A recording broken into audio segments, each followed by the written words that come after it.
साथियों नमस्कार। साथियों आज देश भर में 3 खबरें टॉप पे चल रही हैं। पहले नंबर की है महाकुंभ प्रयागराज, दूसरे नंबर पे है गिरता शेयर बाजार, तीसरे नंबर पे है 8वां वेतन आयोग। आप जहां भी नजर दौड़ाओगे, चाहे वो इलेक्ट्रॉनिक्स मीडिया हो, चाहे प्रिंट मीडिया हो, चाहे नेशनल मीडिया हो, चाहे सोशल मीडिया हो, इन 3 खबरों से भरी पड़ी है। हजारों की तादाद में नहीं, लाखों की तादाद में वीडियो और खबरें आ रही हैं। अब जो 8वां वेतन आयोग है, ये सिर्फ 1,20,00,000 कर्मचारी और पेंशनरों के लिए ही नहीं है महत्वपूर्ण, ये देश की आर्थिक स्थिति के लिए भी है। आप बहुत सारे विशेषज्ञों की जब रिपोर्ट पढ़ोगे, चाहे वो शेयर मार्केट से जुड़े हुए विशेषज्ञ हों, चाहे वो आर्थिक सलाहकार के हों, चाहे देश की आर्थिक स्थिति के विशेषज्ञ हों, वो अपनी अपनी रिपोर्ट 8वें वेतन आयोग के ऊपर दे रहे कि इससे क्या क्या बदलाव होंगे, जो कर्मचारी वर्ग है उसका जो जीवन स्तर में क्या क्या सुधार होंगे, देश की आर्थिक स्थिति में क्या सुधार होंगे, आम नागरिकों का जीवन किस तरह से बेहतर होगा। क्योंकि कोई भी पैसा जेब में नहीं रहता, वो पैसा बाजार में घूम जाता है। अब आते हैं सबसे बड़ी बात ये कि जब इतने लाखों वीडियो आ चुके हैं तो हर एक कर्मचारी ये जानना चाहता है कि वाकई में 8वें वेतन आयोग में क्या बढ़ोतरी हो सकती है। क्योंकि 8वें वेतन आयोग में जो अध्यक्ष और जो मेंबर बनेंगे वो भी हमारे और आप जैसे ही हैं। वो भी देश की आर्थिक स्थिति से लेके जो कर्मचारी का जीवन स्तर है उन हर एक चीज को देखते हैं। उसके बाद में जो भाई विदेशों के अंदर जो वहाँ के कर्मचारी हैं उनका वेतन कैसे कैसे बढ़ा है, किस फार्मूले से बढ़ाया गया है, उस देश की आर्थिक स्थिति क्या है, इन सब चीज़ों को लेके चलते हैं। आज मैं आपके सामने 2 फार्मूले रखना चाह रहा हूँ।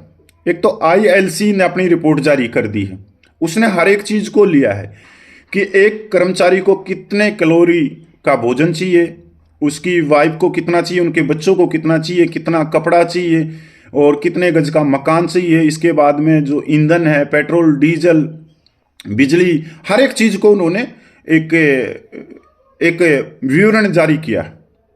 पहले तो मैं आपको बता देता हूं कि जो ILC है वो भारतीय श्रम सम्मेलन है और इसका जो फार्मूला है वो सेकंड पे कमीशन में पहले लिया गया है 1957 के करीब। अब की बार इस फार्मूले पे फिर विचार होने लग गया, क्योंकि जो डॉक्टर एक्यार्ड फार्मूला है जो 7 पे कमीशन में लिया गया, उसमें भी कुछ खामियां हैं। उसमें खामियां सबसे बड़ी बात तो ये है कि उसमें कर्मचारी को ही सिर्फ कर्मचारी माना गया, उसकी वाइफ को 0.8 यूनिट माना गया है, उसके बच्चों को बच्चा ही माना गया है, जबकि बच्चों को वयस्क मानना चाहिए। जैसे जैसे बच्चा बढ़ता है तो उसकी जरूरतें बढ़ती हैं। अब मैं आप लोगों के सामने जो रखने जा रहा हूं उससे आपको समझ में आ जाएगा कि फिटमेंट फैक्टर क्या मिलेगा। और जो न्यूनतम वेतन है वो 18,000 से 41,000 से लगा के वो 51,000 के करीब चला जाएगा। आप पूरी रिपोर्ट जब पढ़ोगे तभी आप लोगों को देखोगे, तभी आप लोगों को पता लगेगा और उसके बाद में आप खुद अनुमान लगा सकते हो, खुद कैलकुलेशन कर सकते हो कि कितनी बढ़ोतरी हो रही है। क्या ये बढ़ोतरी जो हो रही है, क्या ये एक जो छोटे कर्मचारी है उसके जीवन यापन में कोई सुधार लेके आ सकती है? नहीं लेके आ सकती। क्योंकि कोई भी वेतन आयोग होता है तो सबसे पहले जो बात ध्यान में रखने की है वो ये है कि वो न्यूनतम वेतन से चलता है। मतलब जो सबसे नीचे जो कर्मचारी है वहां से वो अप करता है, फिर वो C ग्रुप की नौकरी, फिर B ग्रुप की नौकरी, फिर A ग्रुप की नौकरी। उसमें बहुत सारी चीजें होती हैं, ग्रेड पे है, स्टेटस है, अलग है क्योंकि उनके टेस्ट, मतलब सारी चीजें अलग। तो जो भी पे कमीशन चलता है वो नीचे लेवल से चलता है, फिर अप करता है। चलो हम एक बार ये जो ILC ने जो सारणी जारी की है उसके ऊपर बात करनी बहुत जरूरी है। ILC कहता है एक कर्मचारी के लिए आवश्यकता आधारित न्यूनतम वेतन को कर्मचारी के परिवार की सभी जरूरतों को पूरा करना चाहिए। मानक परिवार में पति पत्नी और 14 वर्ष से कम आयु के 2 बच्चे शामिल होते हैं। पति को 1 यूनिट, पत्नी को 0.8 यूनिट और बच्चों को 0.6 यूनिट आवंटित किए जाने के साथ न्यूनतम वेतन को 3 उपभोग इकाइयों को संबोधित करने की आवश्यकता है। प्रति उपभोग इकाई भोजन की आवश्यकता इस अध्याय के अनुलंघन में दर्शाई गई है। ये विनिर्देश प्रसिद्ध पोषण विशेषज्ञ डॉक्टर वालेस एक्वायर्ड की सिफारिशों से लिए गए थे, जिसमें कहा गया था कि मध्यम गतिविधि में लगे एक औसत भारतीय वयस्क को प्रतिदिन 2700 कैलोरी का सेवन करना चाहिए, जिसमें 65 ग्राम प्रोटीन और लगभग 45-60 ग्राम वसा शामिल है। डॉक्टर एक्वायर्ड ने आगे बताया कि पशु प्रोटीन जैसे दूध, अंडे, मछली, जिगर, मांस वनस्पति प्रोटीन की तुलना में जैविक रूप से अधिक कुशल हैं और सुझाव दिए हैं कि उन्हें कुल प्रोटीन सेवन का कम से कम 5वां हिस्सा बनाना चाहिए। कपड़ों की जरूरतें प्रति व्यक्ति 18 गज प्रति वर्ष की खपत पर आधारित होनी चाहिए, जो औसत श्रमिक परिवार के लिए 72 गज प्रति वर्ष देता है। 15वीं ILC ने डिटर्जेंट की संबंधित खपत को निर्दिष्ट किया है, जिसे अनुलंघन में देखा जा सकता है। आवास के लिए सरकार की औद्योगिक आवास योजनाओं के तहत उपलब्ध कराए गए न्यूनतम क्षेत्र के अनुरूप किराया लिया जाना चाहिए। 15वीं ILC ने इसे कुल न्यूनतम मजदूरी को 7.5% रखा गया है। अब 15वें ILC मानदंडों और ऊपर उल्लिखित डॉक्टर एक्वायर्ड फार्मूले के अनुरूप 8वें वेतन आयोग के न्यूनतम वेतन की गणना का समय है। 8वें केंद्रीय वेतन आयोग का न्यूनतम वेतन 7वें केंद्रीय वेतन आयोग की सिफारिश में उल्लिखित चरणों का पालन करते हुए नीचे दी गई सारणीबद्ध गणना के अनुसार अनुमानित किया गया है। आप ये देखोगे पूरी सारणी है। अब ये मैं थोड़ा सा इसको पढ़ के सुना देता हूं।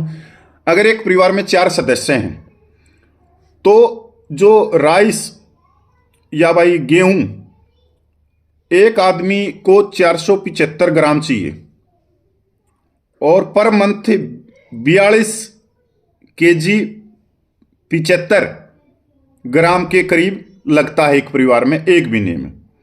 और जो चावल का रेट है वह है 74 रुपये। तो टोटल एक महीने में 3163 रुपये का खर्चा आता है चावल के ऊपर एक परिवार में। दाल पर डे 80 ग्राम, पर मंथ 7.2 केजी। प्राइस है दाल का 164 रुपये, 1180 रुपये का खर्चा एक महीने। वेजिटेबल 100 ग्राम 9 केजी एक महीने में 120 रुपया पर दिन और 1080 रुपया। ग्रीन वेजिटेबल 125 ग्राम पर मंथ 11 केजी। प्राइस है भाई 93 रुपये और पर मंथ का खर्चा है 1046 रुपये। अदर वेजिटेबल 75 ग्राम एक महीने में 6 केजी 75 ग्राम और रेट है 438 रुपये। फ्रूट है 120 ग्राम महीने में लगेगा 10 केजी और प्राइस है 160 1728 रुपये। भाई दूध है 200 ग्राम महीने में लगेगा 18 लीटर और प्राइस है आज के दिन 57 रुपये और एक महीने में खर्चा बना 1026 रुपये। भाई शुगर है चीनी पर डे 56 ग्राम महीने में 5 केजी और भाई चीनी का रेट है 52 रुपये। 262 रुपये की चीनी खर्च होगी एक महीने में। एडिबल ऑयल 40 ग्राम एक महीने में साढ़े 3 किलो 200 रुपया, पर 200 रुपये से ज़्यादा है भाई। और एक महीने में 720 रुपया। फीस, मीट और क्लोथिंग इन सब को मिला के ये बैठ गया मतलब 7,000 रुपया टोटल। ऊपर से जो मैंने नीचे तक जो आपको बताया वो एक महीने में एक परिवार में 20,920 रुपये का खर्च होता है। उसके बाद में फ्यूल भाई बिजली वाटर चार्ज 5230 रुपया। मैरिज फेस्टिवल इनके ऊपर 4,014 रुपया खर्च हो जाता है। स्किल वाई एडिटिंग पे 7691 रुपया हो जाता है। हाउसिंग पे 1153 रुपया खर्च हो जाता है। तो टोटल जो इन्होंने मिलाया है, एक चार जनों के परिवार में एक महीने में जो खर्च होता है वो 40,798 खर्च होता है। कितना होता है? 40,798 अब इसको राउंड फिगर में करते हैं तो 41,000 ऊपर दी गई गणना के आधार पर 3 सदस्यों वाले परिवार के लिए भोजन, कपड़े और अन्य आवश्यक वस्तु की कुल लागत वर्तमान खुदरा कीमतों के आधार पर लगभग 40,798 सॉरी, मैंने भाई 4 बोल दिया था। ये सिर्फ 3 परिवार, 3 जनों के लिए मैंने 4 बोल दिया था। 3 जनों के लिए 40,798 खर्च हो जाता है। अब आप खुद अंदाजा लगा लो कि जो फिटमेंट फैक्टर है 2.28 या 2.86 से अगर बढ़ोतरी होती है तो 18,000 जो न्यूनतम वेतन है वो 41,000 से लेके 51,480 हो जाएगा। अगर 2.28 मिलता है तो 41,000 हो गया, तो 41,000 महीने में खर्च हो जाता है 3 जनों के परिवार में, तो उसकी बचत तो कुछ हो ही नहीं। तो ये बहुत आईएलसी ने जो फार्मूला जारी किया ना, वाकई में यही है।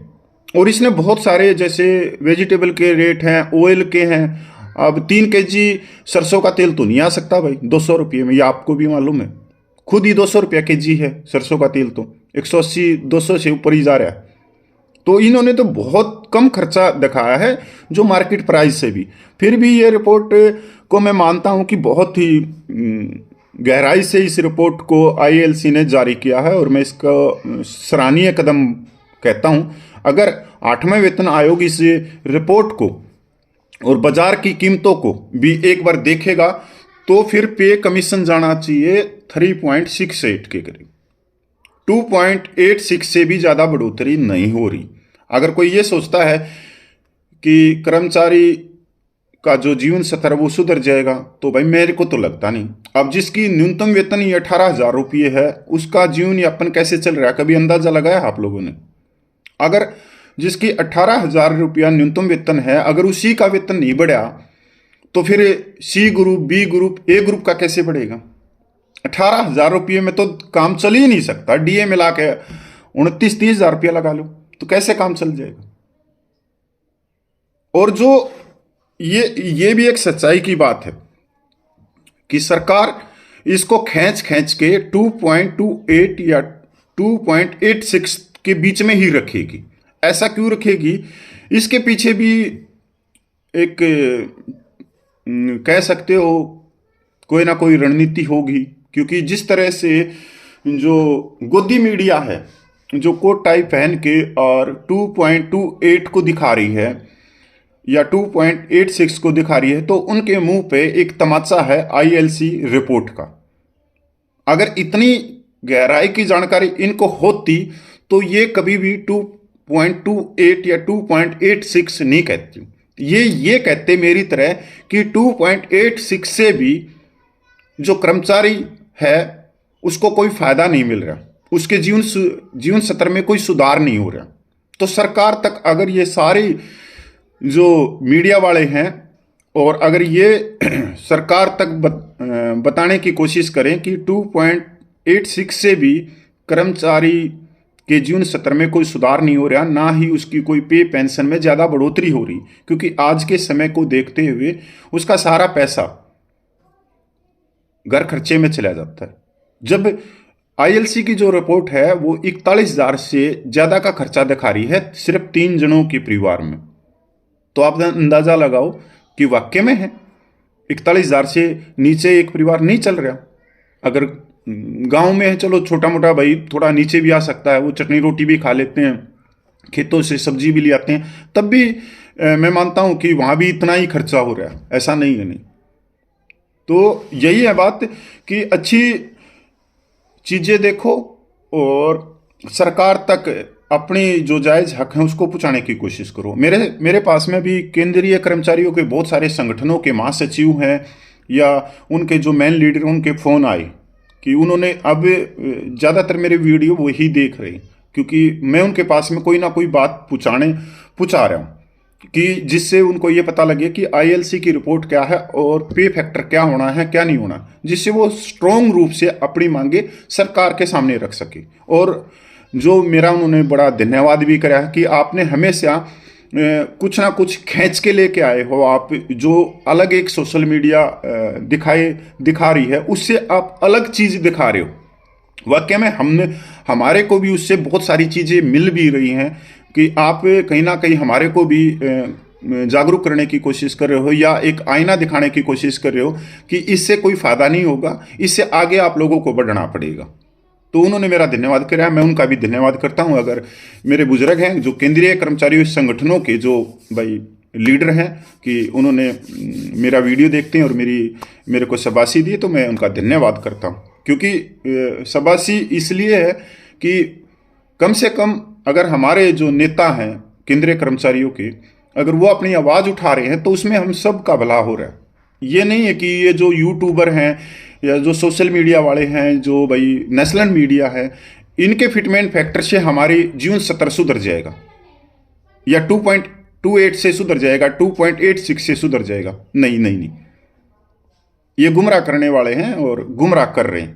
तो अब अगर किसी भाई ने मेरी बात को गहराई से समझाओ तो भाई आप भी इस बात को दूसरे साथियों तक पहुंचाएं, अपने केंद्रीय कर्मचारी जो संगठन है उन तक भी पहुंचाएं। जय हिंद, वंदे मातरम भाई।